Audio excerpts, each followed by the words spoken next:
अस्सलाम वालेकुम my YouTube family and welcome back to my channel. जी कैसे हैं आप सब? अल्हम्दुलिल्लाह मैं भी खैरियत से हूँ और दुआ करती हूँ कि आप भी जहाँ जहाँ अल्लाह ताला आप सबको अपने हिफ्ज़ व ईमान में रखे और आप सबके लिए बहुत आसानियां पैदा करे। जी आज की इस व्लॉग में मैं आप लोगों के साथ जो इन्फॉर्मेशन शेयर करूंगी जी वो ये है कि आप अगर यूके आते हैं तो आपको इंग्लैंड में रहना चाहिए या स्कॉटलैंड में, कौन सी जगह ज्यादा बेहतर है। यूके की जब मैंने बात की है, यूके आते हैं तो यूके में बेसिकली जी चार मतलब आते हैं, जैसे जिसे आप कह लें यूके में चार सूबे कह लें, चार प्रोविंस कह लें, चार रीजन्स कह लें। मतलब एक पे आ जाता है जी फर्स्ट पे इंग्लैंड, सेकंड पे स्कॉटलैंड, थर्ड पे जी वेल्स आता है और फोर्थ पे जी नॉर्दर्न आयरलैंड आता है। अब इनमें से जो मैं बात कर रही हूँ, मैं इंग्लैंड की और स्कॉटलैंड की बात कर रही हूँ। अगर इन चारों को मिलाए तो यूके बनता है, लेकिन मैं अब आज बात करूंगी अपने इस व्लॉग में इंग्लैंड की और स्कॉटलैंड की। सबसे पहले तो आप जब मूव होते हैं, मतलब किसी कंट्री से अगर आप फैमिली के साथ आते हैं तो सबसे पहले जी आपको ये सोच लेना चाहिए कि आपने कहाँ जाके रहना है, क्योंकि जहां पर आके आप रहना स्टार्ट कर देते हैं आपको उसी जगह की आदत हो जाती है। जैसे हम लोग जी लेते हैं लंदन में, तो हम अगर यहाँ से मतलब जाके मैनचेस्टर में भी रहना चाहेंगे, हालांकि वो इंग्लैंड का बहुत बड़ा शहर है, तो हम वहां पर नहीं रह सकते। एक दफा मेरे हस्बैंड ने ये ट्राई भी किया था, वो गए थे तो वो 2 दिन के बाद वहां से भाग आए थे, वो नहीं वहां पे मतलब रह सकते। तो इसी तरह अगर आप पहले से सोच के रखेंगे जी हमने जाना है तो वहां पे रहना है, तो फिर उसी तरह आप क्योंकि यूज्ड टू हो जाते हैं, सीधी सी बात है, अब हम लंदन से बाहर जाके नहीं रह सकते। तो आप जो है पहले सोच के रखें जी आपने इंग्लैंड आना है तो आपने किस सिटी में जाना है, कहाँ रहना है, क्योंकि आप वहां के यूज्ड टू होते हैं, सीधी सी बात है। वैसे जी आजकल हम लोगों को, हमारी फैमिली में जो है जी आजकल स्कॉटलैंड का बड़ा वो क्रेज हुआ है जी जाने का, वहां पे विजिट करने का, वहां पे देखने का कि क्या हम वहां पे सेट हो सकते हैं, रह सकते हैं या क्या नहीं। तो इस वजह से जी मेरे ज़हन में ये काफी क्वेश्चंस चल रहे थे, मैंने कहा मैं आप लोगों के साथ भी शेयर करती हूँ। तो वैसे तो हम जाके मैनचेस्टर नहीं रह सके, तो स्कॉटलैंड रहना तो वैसे दूर की बात है, पर्सनल बात आप लोगों के साथ शेयर कर रही हूँ। चले जी अब आते हैं हम अपने टॉपिक की तरफ।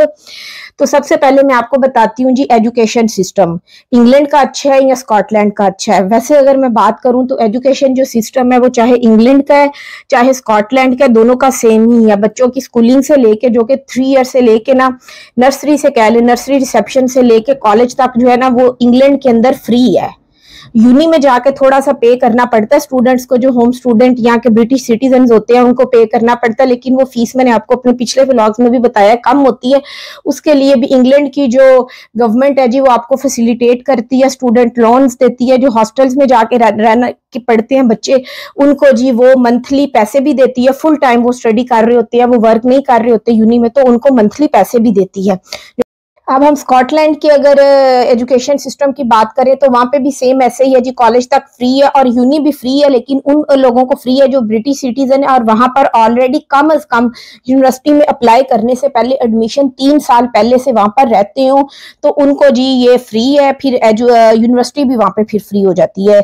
ऐसा नहीं है कि आप आज मतलब उठ के जाए स्कॉटलैंड, जैसे अभी मेरे घर से मैं भी देख रही हूँ तो 8 घंटे और मतलब 25 मिनट दिखा रहा है, 8.5 घंटे में मैं यहाँ से अपनी गाड़ी लेके निकलूं तो मैं स्कॉटलैंड पहुंच जाऊंगी। लेकिन ये नहीं है कि कल जाके मैं वहां पे अपना एडमिशन अप्लाई कर दूं यूनिवर्सिटी में पढ़ने के लिए, तो फ्री नहीं है। कम से कम मैं वहां पे ऑलरेडी रहती हूँ, 3 साल पुरानी हो यूनिवर्सिटी में अपनी एडमिशन की एप्लीकेशन देने से पहले, तो वो मुझे फ्री होगी ब्रिटिश सिटीजन होने के बाद। जो सेकंड उनकी है जी रिक्वायरमेंट वो ये है कि आप जो है आपके वहां पे 3 साल कम से कम एप्लीकेशन यूनिवर्सिटी में देने से पहले वहां पे रहती हो, तो वहां ये एक है स्कॉटलैंड का जी आपको फायदा।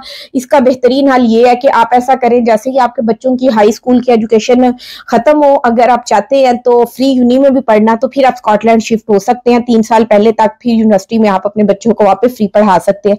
ये डिफरेंस थोड़ा सा आ जाता है इंग्लैंड में और स्कॉटलैंड की एजुकेशन में। ओवरऑल सेम है मतलब।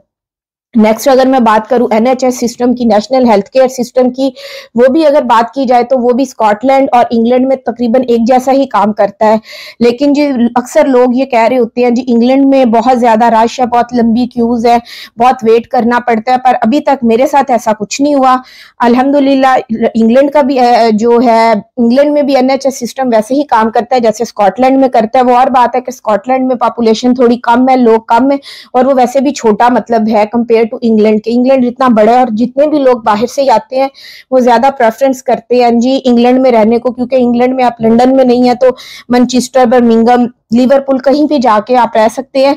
तो वो मतलब ज्यादा रश होने की वजह से थोड़ा बहुत वेट करना पड़ सकता है, लेकिन ओवरऑल सेम डे जी जीपी की अपॉइंटमेंट मिल जाती है। अगर आप सुबह जैसे ही उनकी लाइन ओपन होती है 8 बजे के करीब आप कॉल करें, सेम डे की अपॉइंटमेंट मिल जाती है।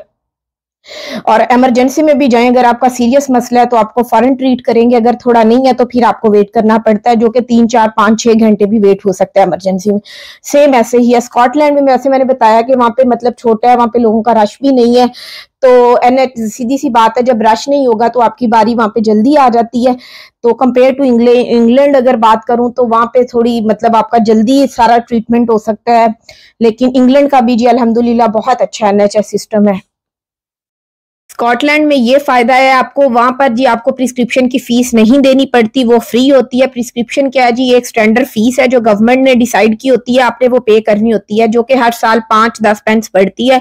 जो अभी चल रही है लंदन के अंदर जी वो है जी 9.65 पेंस, ये आपने पे बस करने होते हैं। उसके बाद चाहे जी ये आपकी जो मेडिसिन है वो चाहे 1 पाउंड की आए चाहे 1000 पाउंड की आए, बस आपने इतने ही पे करने होते हैं, 9.65 पेंस। तो ये इसको प्रिस्क्रिप्शन फी कहते हैं, लेकिन ये इंग्लैंड के लिए है, स्कॉटलैंड में ये फ्री है। इंग्लैंड में भी ये बच्चों के लिए फ्री है, प्रेग्नेंट औरतों के लिए फ्री है, और जो 60 से ऊपर के लोग होते हैं उनके लिए फ्री है। लेकिन स्कॉटलैंड में जी ये ओवरऑल सबके लिए फ्री है। वैसे थोड़ा सा डिफरेंस आ जाता है यूनी की फीस में स्कॉटलैंड पे, उसी तरह थोड़ा सा डिफरेंस जी आ जाता है ये प्रिस्क्रिप्शन की फीस में। इंग्लैंड में आपने पे करनी होती है, कुछ लोग हैं मतलब जिन्होंने नहीं करनी, मैंने आपको बता दिया। इंग्लैंड में भी और स्कॉटलैंड में सबके लिए फ्री है, इंग्लैंड में भी बच्चों के लिए, प्रेग्नेंट औरतों के लिए, 60+ के लिए, सब। चलें जी अब हम बात करते हैं वेदर की। वेदर किसका ज्यादा अच्छा है, स्कॉटलैंड का या इंग्लैंड का? तो सबसे पहले मैं आप लोगों को ये बात बताऊं जी, जो है ना इंग्लैंड, ये आपको पता है, और जो स्कॉटलैंड है वो जो थोड़ा है ना मतलब थोड़ा माउंटेन्स वाला एरिया, थोड़ा हिली एरिया। अगर मैं आपको पाकिस्तान में कंपेयर करके बताऊं तो थोड़ा मरी टाइप का एरिया, तो सीधी सी बात है वो ज्यादा ठंडा होगा, वहां पर बहुत ज्यादा स्नो रहती है समर में, सॉरी विंटर में, और समर में भी वहां का टेम्परेचर जो है ना इंग्लैंड से कंपेयर करें तो 5-6 जो है ना पॉइंट्स वो नीचे ही होता है टेम्परेचर। और इंग्लैंड में गर्मियों में बहुत ज्यादा गर्मी हो जाती है, यहाँ पे 35 to 40 तक, 38-39 तक टेम्परेचर गर्मियों में भी चला जाता है, जो कि काफी ज्यादा मतलब यहाँ पे बहुत ज्यादा हाई कंसीडर किया जाता है, क्योंकि पहले ऐसे नहीं था। और इवन पहले यहाँ पे स्नो भी लंदन तक में भी बहुत होती थी, फिर बीच में ग्लोबल वार्मिंग की वजह से यहाँ पे स्नो भी नहीं होती थी। अब फिर पिछले 3-4 सालों से दोबारा से जी लंदन में भी स्नो होना स्टार्ट हो गई है। और वैसे अगर मौसम को कंपेयर करें तो मैं कहती हूँ कि इंग्लैंड का मौसम जो है ना वेदर वो ज्यादा अच्छा है कंपेयर टू स्कॉटलैंड के। वहां पे ज्यादा सर्दी होती है, सर्दियों में वहां पे -7, 8, 9 तक भी चला जाता है, जबकि इंग्लैंड के अंदर बस -1, 2, 3 तक जाता है, इससे ज्यादा नहीं जाता। तो ये है इसका मतलब वेदर का। और नेक्स्ट अगर मैं आप लोगों के साथ बात करूं जी, जॉब अपॉर्चुनिटीज कहाँ पर ज्यादा है, स्कॉटलैंड में ज्यादा है या इंग्लैंड में ज्यादा है? तो सीधी सी बात है, जहां पर लोग ज्यादा होंगे और जॉब अपॉर्चुनिटीज भी वहां पर ज्यादा होंगी, ज्यादा लोगों को काम के लिए लोग चाहिए होंगे, ज्यादा मतलब वहां पर काम होगा, तो इंग्लैंड में जॉब अपॉर्चुनिटीज ज्यादा है। अगर आप जॉब तलाश करना चाहते हैं तो 2-3 दिन के अंदर आपको किसी भी तरह की चाहे कोई भी जॉब हो आपको वो जरूर मिल जाती है। और स्कॉटलैंड में ऐसा नहीं है, स्कॉटलैंड में जाहिर है कम लोग हैं, कम जॉब अपॉर्चुनिटीज हैं। तो कंपेयर टू जी स्टूडेंट्स के अगर वो मूव, वैसे भी स्टूडेंट ज्यादा जो आ रहे हैं जी वो इंग्लैंड में ही आ रहे हैं, चाहे वो मैनचेस्टर में आए, बर्मिंघम में आए, लिवरपूल में आए, यूके इधर जहाँ पे भी लंदन में आए, तो उनके लिए ज्यादा अपॉर्चुनिटीज जो जॉब्स की हैं वो इन्हीं इंग्लैंड के बड़े बड़े शहरों में है कंपेयर टू स्कॉटलैंड के। अब अगर हम बात करते हैं जी अकोमोडेशंस की, अकोमोडेशंस भी जो ज्यादा स्कॉटलैंड में ज्यादा एक्सपेंसिव है या यूके के अंदर, इसमें इंग्लैंड में, तो जी जो जॉब ये इंग्लैंड के अंदर ज्यादा एक्सपेंसिव हो गई है, पहले इतना नहीं था।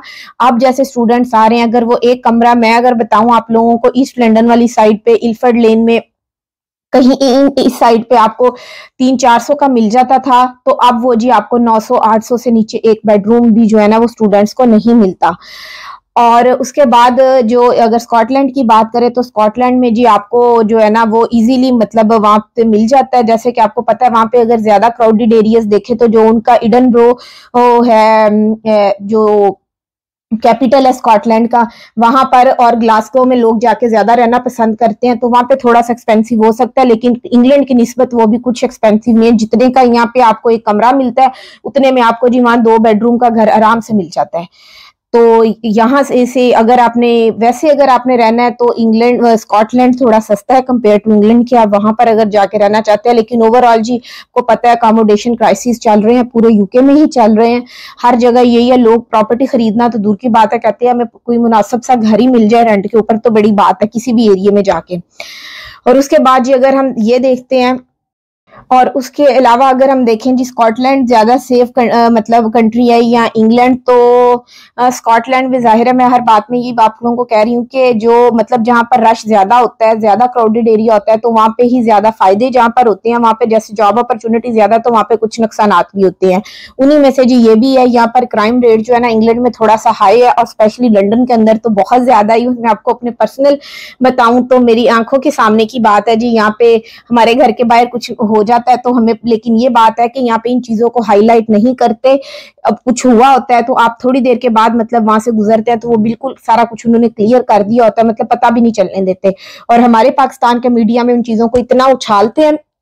इवन फॉर एग्जाम्पल कुछ दिन पहले हमारे घर के पास कुछ हुआ था रात में, तो मैं सुबह बच्चों को ड्रॉप करने जा रही हूँ, तो मतलब मुझे पता चला, पुलिस बाहर खड़ी थी, तो अपने हस्बैंड ने मुझे कॉल करके बताया जी इस तरह, लेकिन वो सब क्लियर करके बस एक गाड़ी खड़ी थी, वो पता नहीं किस पर्पज के लिए वहां पे जी रात को यहाँ पे ऐसे हुआ, किसी की मतलब डेथ हो गई है।